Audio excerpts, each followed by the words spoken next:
L'imam al-Mahdi, le sceau des successeurs. 2. Preuve coranique de l'existence de l'imam en tout temps. Première preuve, verset de la sourate Al-Isra, le voyage nocturne. Yaouma nad'u kullu unasin bi imamihim. Le jour où nous appellerons chaque communauté par son imam. Indication explicite de l'existence d'un imam pour chaque peuple en tout temps. L'imam est soit un imam de vérité, soit un imam d'égarement. Il n'est pas permis que le temps soit dépourvu d'un imam de droit par lequel Dieu argumente contre ses serviteurs. Deuxième preuve, verset du témoignage. Wa jinna bika shahida ala haula et wa nazarna min kulli ummatin shahida. Et nous t'amènerons comme témoin contre ceux-ci et nous ôterons de chaque communauté un témoin.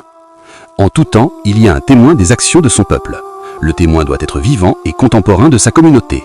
Le témoin a besoin d'une science divine, rabbani, des réalités intimes des actions. Troisième preuve, verset de la sourate Al-Rad, le tonnerre. Innama anta munziru wa likulli kaumin hadi. Tu n'es un avertisseur et pour chaque peuple, il y a un guide. Pour chaque peuple, il y a un guide qui oriente vers la vérité par l'ordre de Dieu. Le guide doit être lui-même guidé, n'ayant pas besoin d'intercession. Le guide est désigné par Dieu très haut. Qualité de l'imam de droit déduite du Coran. Infaillible, selon sa parole, La yanalu ardi azalimun. Mon engagement n'atteint pas les injustes.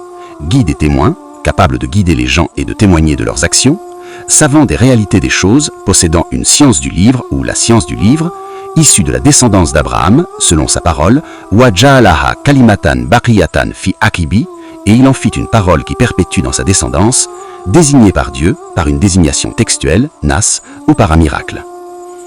Conclusion. Il n'y a aucune personne apparente à notre époque qui réunit ces qualités. L'absence d'une personne apparente ne signifie pas que le temps soit dépourvu de l'imam, car les versets l'interdisent.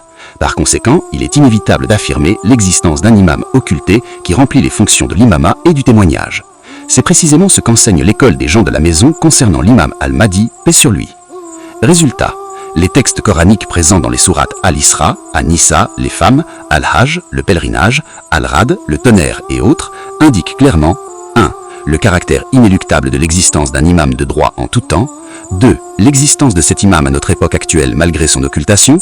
3. La correspondance des qualités de l'imam de droit avec l'imam al-Mahdi, fils de Al-Hassan al-Askari, paix sur lui. Allahumma salli ala Muhammadin wa ali Muhammad.